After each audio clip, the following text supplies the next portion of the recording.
Hey, everybody, welcome back to Lettermen Row. It's time for BuckIQ. I'm Austin Ward, joined by the big man, former Ohio State offensive lineman Reid Fragel. And, there's so much attention on Justin Fields and these wide receivers.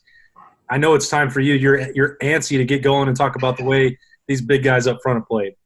Yeah, I mean, anytime you see a quarterback playing as well as Justin Fields is, I mean, I'm looking at that first off and foremost as how well the old line's performing. But I think there comes a point where any fan has to look at the time that he's getting back there and realize it's coming from the old line and the big guys up front. So I'm glad to be sitting down with you today and kind of going over and acknowledging some of those big plays up front by the big guys.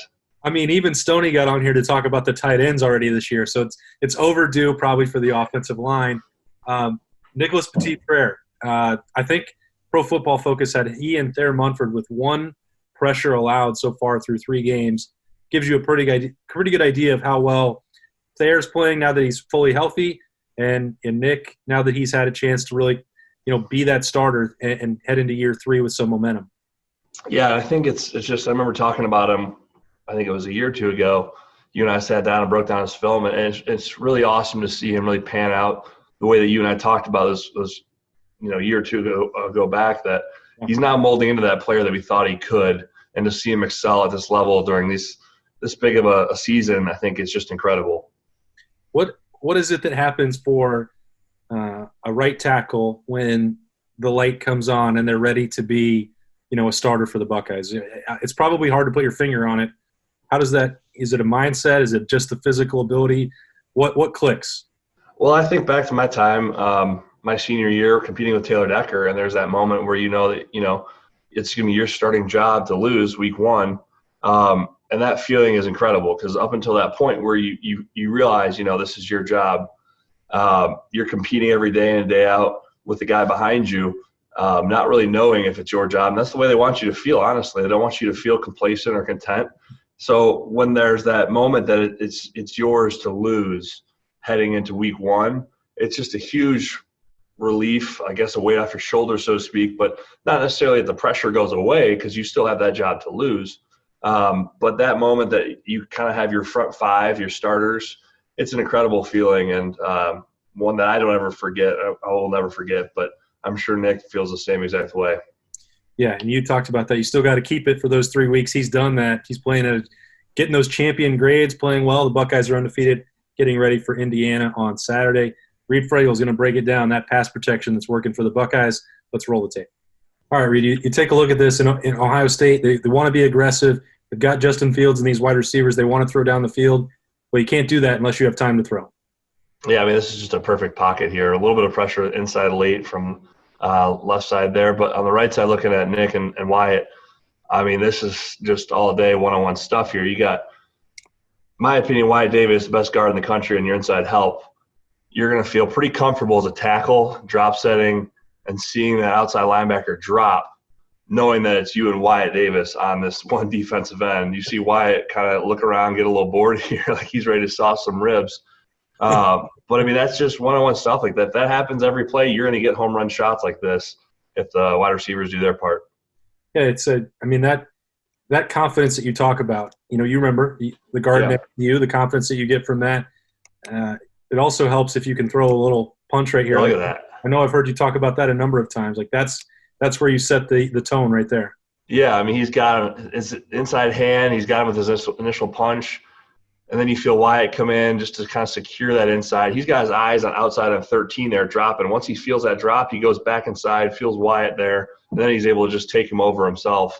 And they're both kind of left looking for more work there. So, this defense I thought did a good job to start, but later on I think you just see more and more of this coming out, this dominance. Yeah, I tried to mix it around to get through all 3 of these games because it drives the point home to me that Ohio State believes this is a key part of the offense and that it can throw deep every single week. No doubt. I mean, anytime you can keep Justin in the pocket and keep him from having to run, not only does that, I think, better your playbook down the road for later season games in the playoffs. You're able to maybe let Justin run a little bit more, but you're keeping him safe. You're keeping him in the pocket, and you're able to make throws like these when you don't have to use his legs. Right. So this play here in particular, I think you see a little tight end help. Maybe it's this next one here. He was here. Get it going here. The beauties of Zoom. I'm Yeah. I think, yeah, that is this play. You see the tight end stay in, which I was going to give props to, because anytime you see a tight end giving pass pro like this, I mean, you got to give credit where credit's due. But you see Nick come down with Wyatt. He's working inside with Wyatt, and the tight end's sitting there. Who's that there, tight end? Looks like you got Farrell and Farrell's. That's Ruckert right there. Ruckert, yeah, look at that. I mean, that's some good pass pro right there by the tight end, one-on-one with that defensive end there. So that makes the left tackle, again, you got left tackle, left guard working on one guy there. That's all day. And you got the tight end securing the edge. I mean, you're going to get home run shots like this. Like I said before, if you get a pocket like that, guys blocking like that, we're going to be sitting pretty at the end of the season.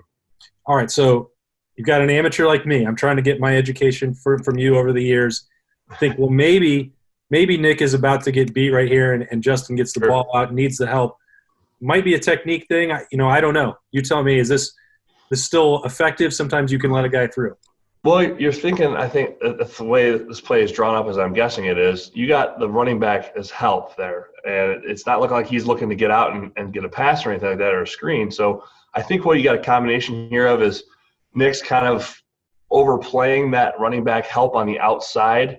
And then I think you see the running back get caught up on the inside and kind of come late to the outside help.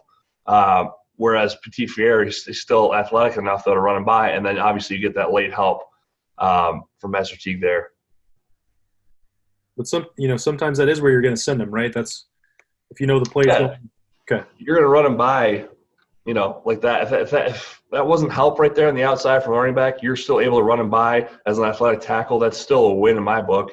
It's not as pretty as maybe a stand-up pass block like we saw in these previous plays, but you're still running him by and he's not touching the quarterback. So I think it just shows the athleticism of Nick. Yeah. You can't argue with the result there. And yeah. that's really all that matters at the end of the day. Here's maybe one that looks a little more traditional for Nick Petit-Frere. This guy's just, you can see the strides he's make. I think that just, again, from the amateur side, the way he moves and that step just seems different for me. And the technique is so much better than even when he had to play against Northwestern a year ago. Yeah, I think we talked about it a while ago, Austin. His punch was the big issue, is timing up that punch. So you're seeing that all come together now, and he's timing up his feet and his punch are going in sync with one another. And then, again, you got the athleticism for him to run by. Most tackles would feel that late spin move and kind of go with it and lose their position. Nick's able to rebalance and feel that, recognize it, and sit back down on it. So when that defensive end spins back around, he's like, oh crap, he's still there. He's still sitting on my inside. So, again, I think he's just showing highlights here of his athleticism. I think they're only going to get better as the year goes. So I know that this isn't a pancake read, but if this guy is now 6 yards, 7 yards in the backfield and then trying to spin, that's a white flag, right? That's a give up. I think that's one of these Coach Meyer used to talk about. That's no mas. This he's running out of things to do and things to try against Nick, and he's trying everything he's got in his arsenal, and it's just not working. All right, spoiler alert, this one also wound up being a touchdown for Ohio State. Pass protection's getting it done. The Buckeyes, the Slobs, are playing at a high level, trying to prove they're the best offensive line in America. Reid Fragel is going to be back, I'm pretty sure of it, to break it down for us as this season rolls along. Reid, thanks for your time, man. Appreciate you as always. Thanks, Austin. Really appreciate it. All right, we'll see you all next time on Lettermen Row, BuckIQ. Bye.